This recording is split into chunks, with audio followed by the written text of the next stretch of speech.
De volta com o Manhã no Ar, as principais notícias do dia são exatamente 6 horas e 37 minutos e chegou o momento da gente falar sobre empregos. E hoje são mais de 80 vagas disponíveis nos postos do Cine.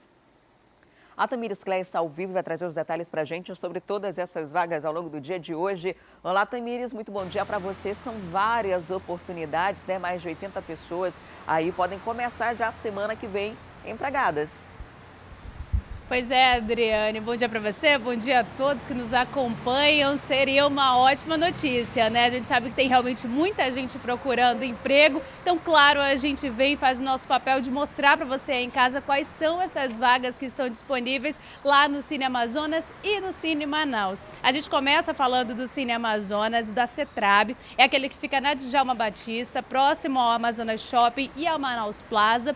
Lá o horário de funcionamento é das 8 horas da manhã até as 5 horas da tarde. Você tem que chegar um pouquinho antes, às 7 horas, para pegar uma senha para conseguir ser atendido. E aí você tem que levar todos os seus documentos atualizados para concorrer a uma dessas vagas. Então vamos mostrar aí na tela para você quais são as vagas que estão sendo disponibilizadas por lá. Então você tem, por exemplo, vendedor externo. São 3 vagas para esse cargo. Tem ainda uma vaga para barbeira, uma vaga para estoquista, tem ainda supervisor de loja, que tem uma vaga, auxiliar de cozinha também tem uma vaga, garçom, 5 vagas, eletricista, eletrotécnico, uma vaga, confeccionador de carimbos, são 4 vagas, e aí você precisa do ensino médio completo. Aí na outra tela a gente tem operador de caixa, 15 vagas para essa, são 10 vagas para peixeiro, uma vaga para açougueiro, tem ainda uma vaga para serviços gerais, cozinheiro, confeiteiro industrial, cozinheiro. E a gente preparou uma tela toda especial para quem tem deficiência. As pessoas com deficiência, tem algumas vagas exclusivas também sendo ofertadas lá no Cine Amazonas.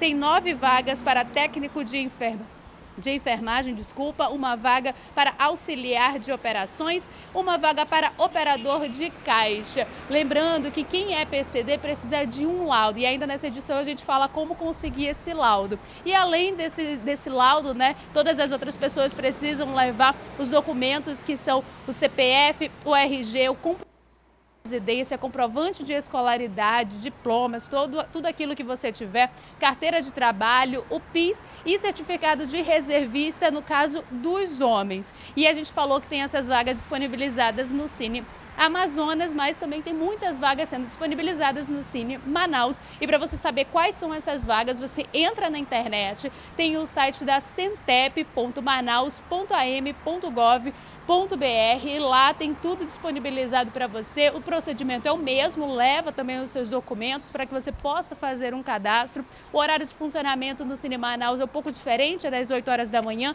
até as 2 horas da tarde, não precisa pegar senha. E aí tem duas sedes, né? Uma que fica na Constantino Neri, ali no São Geraldo, e outra que fica ali na Avenida Camapuã, no Shopping T4. Então a gente já deseja logo boa sorte para você. Eu volto para falar para quem está procurando emprego e é PCD ainda nessa edição, hein, Adriane? Tá certo, Tamires. Então, daqui a pouquinho você traz esses detalhes. Quem ainda não teve oportunidade mencionada, fica de olho, que daqui a pouquinho a Tamires traz outros detalhes. Até já. E depois da repercussão do caso da paciente que sofreu violência obstétrica pelo médico Armando Andrade Araújo, outras 16 mulheres nos procuraram para relatar que também foram vítimas desse profissional. Dentre as vítimas está uma corretora que por pouco não perdeu a filha. Hoje a rotina dessa mãe e filha é baseada no amor e carinho. Apesar dos bons momentos que vivem, a corretora de imóveis de 32 anos relata que também foi vítima do médico obstetra Armando Andrade Araújo há 6 anos. Apesar do tempo, essa mulher não esquece o que vivenciou e nem das palavras que ouviu. Foi muito difícil, porque nesse momento eu estava com muita dor, a única coisa que eu queria era ter minha filha e não aguentava mais. E quando ele chegou para me examinar, ele era muito grosso, dizendo que eu tinha que aguentar as consequências. E a minha mãe disse que eu não podia ficar sofrendo daquele jeito, que eu precisava de uma cesárea, porque eu já estava perdendo líquido, né? E ele disse não, que não era assim, que tinha que aguentar, porque eu havia procurado. A mulher afirma que deu entrada aqui no Instituto da Mulher no dia 8 de março de 2012, por volta das 6 horas da tarde. Na recepção, ela foi informada que o médico plantonista seria o doutor Armando. Ela foi consultada pelo profissional médico, foi constatado que ela já estava com líquido amniótico baixo e com sangramento extenso. Por conta disso, foi proposto pelo médico uma cesariana. A diferença é que a cirurgia foi cobrada. Ele, primeiramente, ele falou para mim que eu já estava em trabalho de parto, mas que o Instituto da Mulher não tinha recursos nenhum para fazer uma cesárea em mim naquele momento. Que a única alternativa, muito grosso, sempre muito grosso, a única alternativa, isso com a minha mãe, ele falando com a minha mãe, que a única alternativa que havia era fazer um parto cesáreo. Ele poderia fazer esse procedimento, sendo em outro hospital público, me cobrou R$ 4.000. Então a gente não tinha R$ 4.000. Ele deu o número de telefone dele para que a gente desse a resposta, se caso a gente conseguisse os R$ 4.000, e dentro de meia hora, 30 minutos, e dentro de meia hora a gente ligou para ele, minha mãe ligou, meu pai ligou, e fecharam em R$ 2.000. Foi o que eles conseguiram, R$ 2.000, porque eu já não aguentava mais ver meu sofrimento. E aí ele disse que tudo bem, então que ele fechava em R$ 2.000, que só ia dar para pagar o pessoal do anestesista. Depois de horas em trabalho de parto, a mulher saiu aqui do instituto e foi levada até outra maternidade pública. Ela fez o pagamento de R$ 2.000 pelo procedimento cirúrgico. Só que os problemas dessa vítima só estavam começando. De acordo com familiares dela, a criança passou da hora de nascer e, por causa disso, teve grandes complicações. Foi um momento muito difícil, porque eu já não aguentava mais de dor, sofrendo muito. No parto, eu já sentia que já não estava normal. Durante o parto. Então, esse foi o momento mais difícil da minha vida, porque quando ele estava ali com o pessoal, com a equipe dele, daquele jeito, que ele é grosso com todo mundo, ele é estressado, ele estava ali, então eles fizeram a cirurgia de mim e eles ficaram desesperados quando viram a situação, que a minha filha não estava respirando, que não tinha líquido na minha barriga, e então foi quando eu apaguei e eles saíram do quarto com a minha filha. E eu só fui ver a minha filha depois. Eu tive ela às 8h30 e eu só fui vê-la às 18h30, saber notícias. Como é que é para você encarar uma situação como essa, saber que foi vítima de agressão em um momento muito importante da sua vida? É muito difícil, porque era um momento para ser especial na minha vida e hoje eu sou traumatizada quanto isso, porque há 6 anos eu tenho minha filha e não pretendo ter mais filhos, por tudo que eu já passei com ela, do fato da infecção que ela teve, devido a tudo isso, causou uma infecção grande nela, no sangue dela, que se ela não fosse tratada com urgência, ela levaria ela à morte, tudo por culpa desse médico que não quis fazer a cirurgia no Instituto da Mulher. Então é um trauma muito grande, só de lembrar, de ver outras mulheres passando por isso. Então eu sofro e não pretendo ter filhos e eu tenho um grande aperto no meu coração, é uma tristeza muito grande. A mulher que se diz traumatizada resolveu processar esse médico. A primeira audiência deveria ter acontecido em março do ano passado, mas ele não compareceu. Dor e sofrimento vieram à tona novamente depois que essa vítima viu uma reportagem desse médico em uma rede social da TV A Crítica. Um homem que a fez sofrer a violência obstétrica. Eu chorei, eu não vi na TV, eu vi no Facebook. Eu vi no Facebook, aí eu disse, eu não acredito, e comecei a chorar e comecei a colocar o comentário lá, eu digo, como que esse homem ainda tá fazendo isso, meu Deus? Me disseram que ele estava preso, até em março, quando eu fui na audiência, falou assim, ele não foi para a audiência porque ele estava em problema de saúde, está afastado. Então, era isso que eu achava. Quero justiça sim, quero que ele pague por tudo que ele fez, por tudo que que ele fez essas mulheres passar esse sofrimento, porque hoje já se passaram 6 anos, mas é como se fosse ontem. Eu vivo todo esse momento, todos os dias, quando eu olho para minha filha e olho para o rostinho dela e vejo assim, que não era para ela estar comigo, entendeu? Não era para ela estar presente aqui comigo. Então eu dou o meu melhor para ela, porque ela não teve culpa, assim como eu também não tive culpa. Mas hoje eu vejo pessoas que não tiveram a mesma chance que eu, de R$2.000 para pagar. Eu tive R$2.000, juntei e salvei a minha filha e a minha vida. De acordo com o Tribunal de Justiça do Amazonas, o processo desse caso tem audiência marcada para o próximo dia 17 de dezembro deste ano.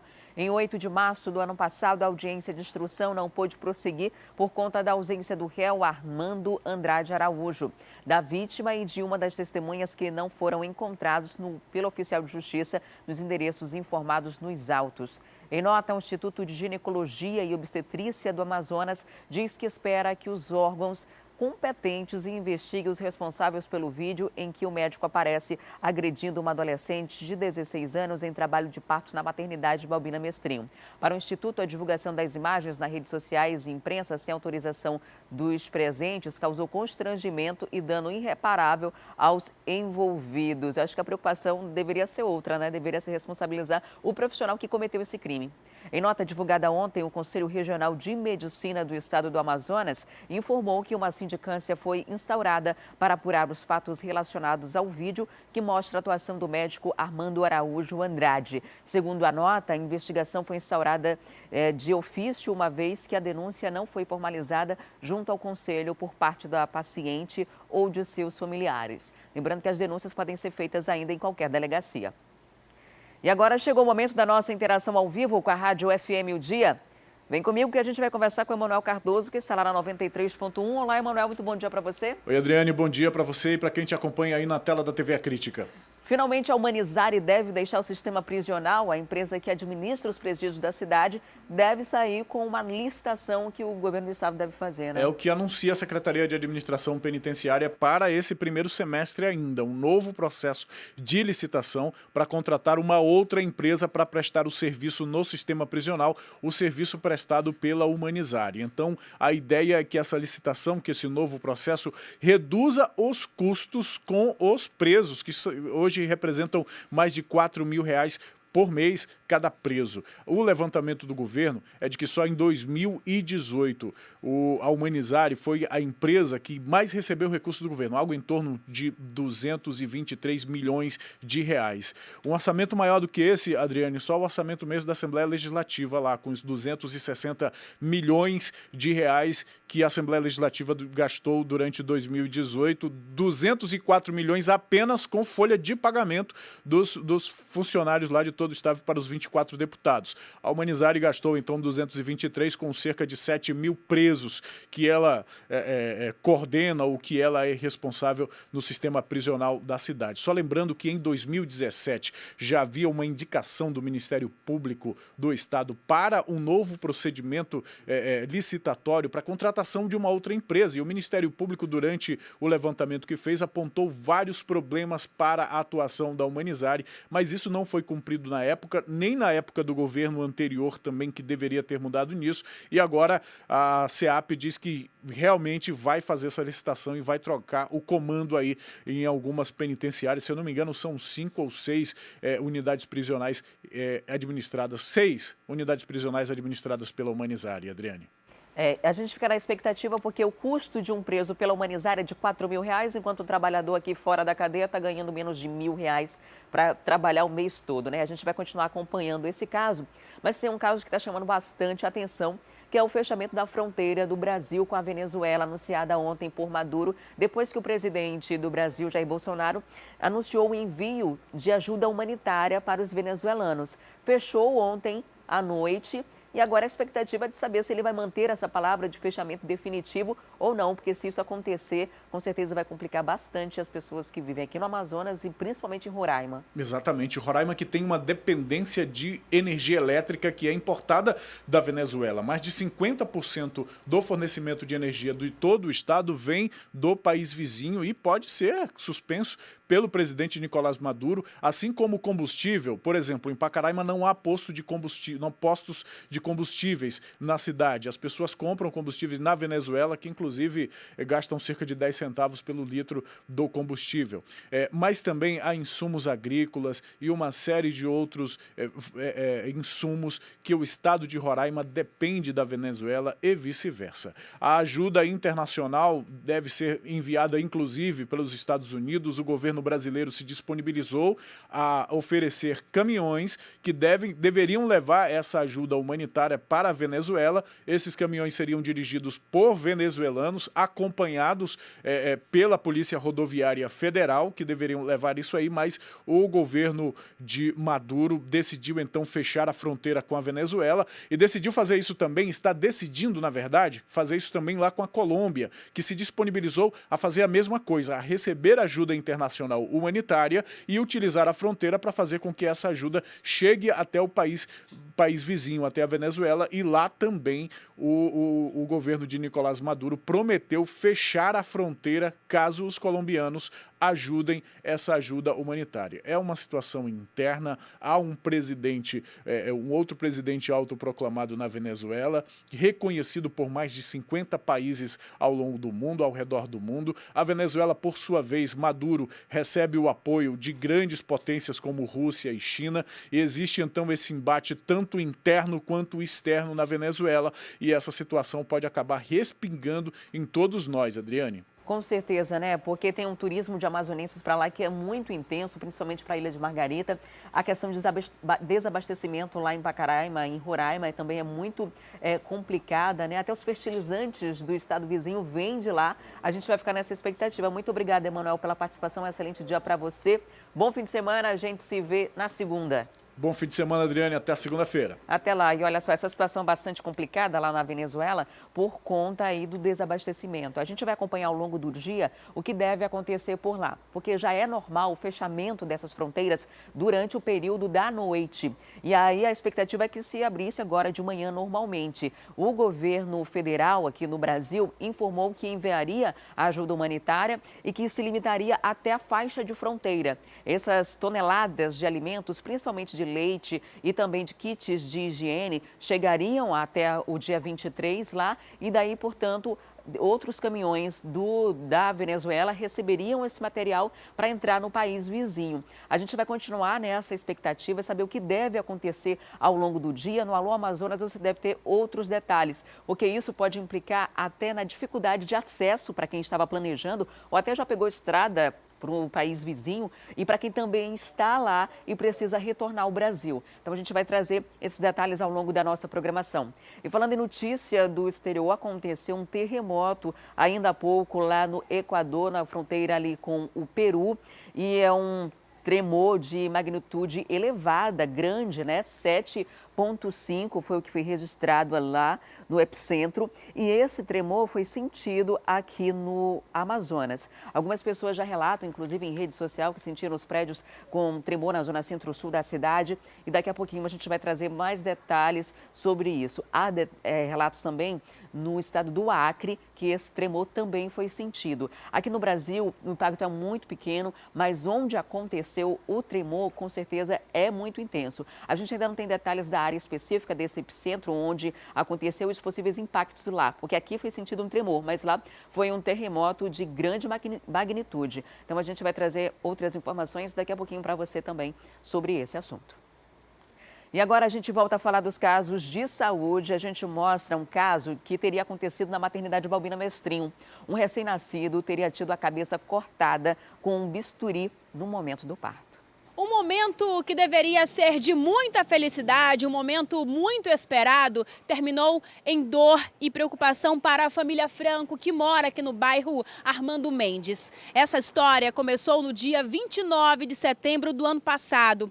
A Leandra estava com 38 semanas de gestação, ela entrou em trabalho de parto, foi levada pelo esposo até a maternidade Balbina Mestrinho e depois de algumas horas os médicos disseram que ela não poderia passar passar por um parto normal. Foi aconselhado uma cesariana. O procedimento cirúrgico foi iniciado, só que não saiu como esperado. Segundo a família, no momento em que o médico usou o bisturi para cortar a barriga da gestante, ele acabou fazendo um corte na cabeça do recém-nascido. Um corte de aproximadamente 5 centímetros. Quem estava do lado de fora da sala de cirurgia era o Daniel, pai de primeira viagem, muito empolgado com o nascimento do filho.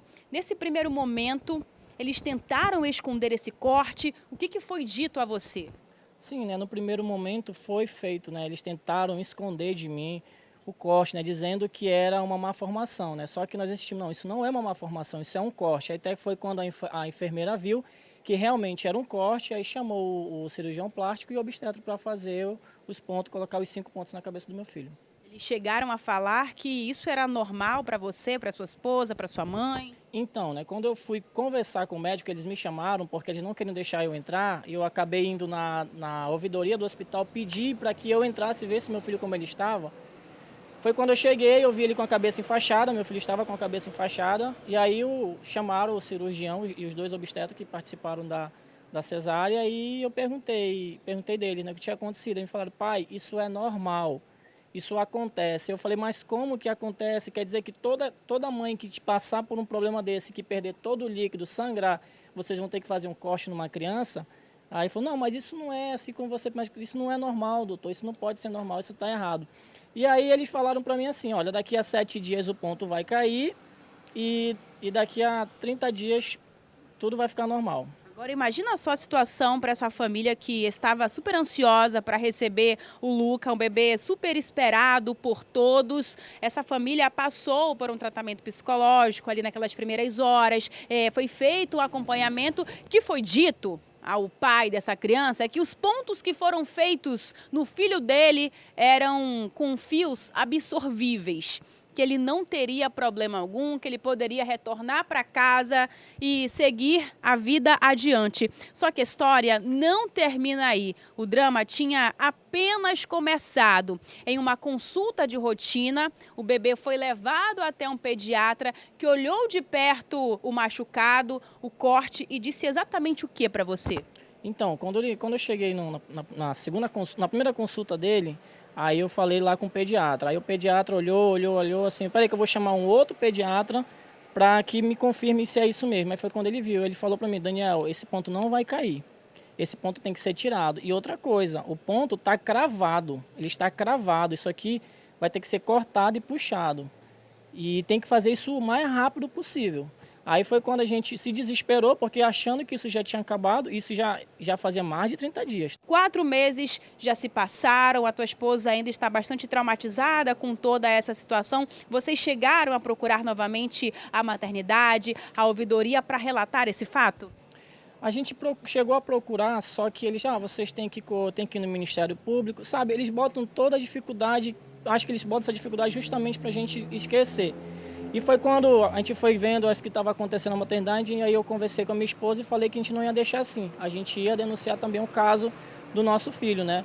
Então, é isso que a gente quer saber, a gente quer uma resposta. Eu quero saber o que o secretário de saúde vai fazer ao meu respeito e ajudar, porque eu não tive a alegria de receber a notícia, tipo, Daniel, teu filho nasceu. Não, a primeira notícia que eu tive, teu filho teve a cabeça cortada. Então eu não chorei de alegria, mas eu chorei de tristeza pelo que aconteceu naquele momento. De acordo ainda com a esposa aqui do Daniel, eles foram instruídos nesse segundo momento a não registrar um boletim de ocorrência justamente com medo aí de que algo fosse acontecer com eles, mas vocês pretendem a partir de agora ainda procurar uma delegacia para formalizar? Exatamente, né? Como foi falado, a gente não registrou pelo fato de ter confiado na palavra dos médicos. Não, isso aqui vai sumir, daqui 7 dias o ponto vai cair, isso aqui não vai aparecer nada. Então a gente confiou, a gente viu que 4 meses depois continua a marca e agora a gente vai registrar o boletim e vai denunciar no Ministério Público. Em nota, a maternidade Balbina Mestrinho esclarece, com base em informações do prontuário, que a paciente deu entrada no dia 20 de setembro de 2018, internada porque teve líquido amniótico diminuído. Foi indicado parto cesariano e no momento em que o médico realizou a esterectomia, que é a abertura do útero, ocorreu uma laceração na região temporal esquerda do recém-nascido, na cabeça dele. Foi realizada a sutura imediata, não tendo sido identificada nenhuma complicação posterior. Mãe e bebê foram encaminhados para o alojamento conjunto, apresentando boa evolução clínica e orientados pela equipe multiprofissional. Receberam alta hospitalar com todos os exames e testes neonatais realizados. À época, não houve registro na ouvidoria da maternidade de queixa formal sobre o caso. E quando não há queixa formal sobre o caso, não vai haver nenhum tipo de processo de investigação ou apuração do caso. Ontem eu cheguei a dizer aqui que os casos de violência obstétricas podem ser denunciados na Delegacia da Mulher, ali no Conjunto Eldorado, no bairro Parque 10. Mas qualquer tipo de violência pode ser denunciada em qualquer outra delegacia, inclusive na mais próxima da maternidade onde isso acontece, para que os fatos de fato sejam apurados. Porque como a gente viu ainda há pouco, o Instituto de Ginecologia do Amazonas está querendo saber quem divulgou as imagens do médico no caso da violência obstétrica, em vez de apurar de fato as responsabilidades do profissional que cometeu aquela violência e as punições necessárias num caso como esse, né? Já foram 16 ocorrências agora na delegacia e com certeza esse número deve aumentar, já que o médico continua trabalhando. E 23 localidades do interior do Amazonas estão sem profissionais do programa Mais Médicos. Das 322 vagas disponíveis, apenas 106 foram efetivamente preenchidas. Aproximadamente 600 mil amazonenses estão sem atendimento médico. O prazo final para que os médicos se apresentem é no dia 16 de março. Mas em 23 localidades do Amazonas, nenhum médico se apresentou até agora. A gente só pode ter a certeza, né, da real reposição dessas vagas após a apresentação formal do profissional médico e o início das atividades no território municipal ou no território indígena. Ao todo, segundo o Conselho das Secretarias de Saúde do Amazonas, 51 municípios do estado tiveram vagas não preenchidas na última chamada do programa Mais Médicos. Esses locais estão há cerca de 3 meses sem a presença de médicos. A estimativa do Conselho é que cerca de 600 mil pessoas estejam sem assistência básica. Deve ser um dos principais empecilhos, né, em relação à questão da distância. Isso foi comprovado no primeiro edital, onde os municípios mais distantes ficaram completamente desassistidos. É o caso do município de Itapauá, onde eu trabalho como secretário. Das 3 vagas, nenhuma até o momento foi preenchida. Para garantir que não haja desistência de médicos inscritos, o presidente do Conselho de Secretarias de Saúde diz que levou o assunto à Assembleia Legislativa, para que nenhuma localidade fique sem a presença de médicos. A gente precisa da presença do Estado e, sobretudo, da presença do governo federal dentro do município, que é no município onde a saúde pulsa, é no município onde as coisas realmente acontecem.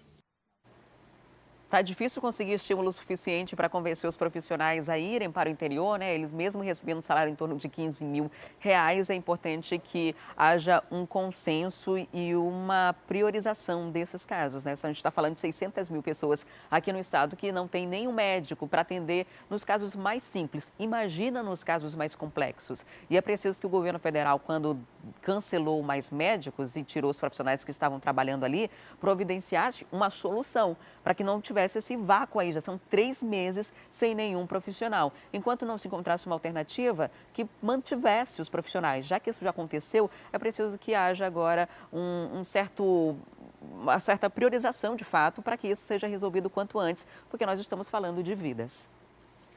E acontece amanhã aqui em Manaus mais uma ação para emitir gratuitamente o laudo caracterizador de deficiência. Quem vai trazer os detalhes sobre esse assunto para a gente é a Tamires Claire, que tem as informações de onde é essa ação, né? E como é que faz para participar? Adriane, a ação vai ser ali no CSO da Amazônia, que fica ali no Japim, na Avenida Rodrigo Otávio, número 4000 645. E aí você vai chegar lá a partir das 7 horas da manhã, aguardar para ser atendido com os seus documentos. E é bom que a pessoa com deficiência que está procurando esse serviço leve, além dos documentos básicos, né, o CPF, RG, sempre bom também levar o comprovante de residência, leve ainda os laudos anteriores que já foram emitidos, porque eles vão ajudar já o médico que vai fazer esse atendimento a já fazer a classificação internacional da doença, o CID, né, colocar corretamente, e também já faz o acompanhamento. As pessoas que forem lá vão fazer um acompanhamento específico para cada deficiência. Então, pessoas que têm deficiência na visão vão fazer os exames, né, oftalmológicos, os surdos, né, e pessoas que têm baixa, que têm alguma deficiência, né, auditiva, vão fazer esses exames auditivos também, exames físicos. Tudo isso vai estar sendo disponibilizado por lá ao longo de todo o dia, a partir das 7 horas da manhã. E esse laudo, por que ele é importante? A gente sempre fala aqui, né, no Manhã no Ar, para as pessoas que têm deficiência levarem o laudo médico na hora de conseguir, de procurar uma vaga de emprego, porque daí eles vão ser enquadrados realmente como PCDs e aí eles têm uma vaga ali exclusiva, é uma cota, é algo realmente que eles têm direito. Então, para isso, eles precisam realmente levar esse laudo e não só para emprego. Imagina, concurso público, provas de universidades também, sempre tem a cota. E para isso eles precisam atestar, e esse laudo tem normalmente validade de 1 ano. Então esse exame precisa ser feito todos os anos. Então por isso tem essa oportunidade no Mutirão da Inclusão 2019, lá no CSO da Amazônia, e a gente já dá logo essa dica para que todo mundo procure logo, porque é gratuito. Adriane? Tá certo, Tamires, muito obrigada pelas informações.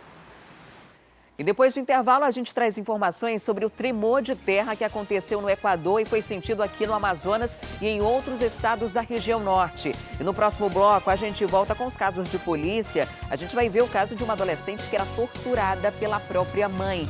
E a polícia prendeu um homem acusado de atirar e matar o advogado Armando Freitas. É um instante só, não saia daí que eu volto já já.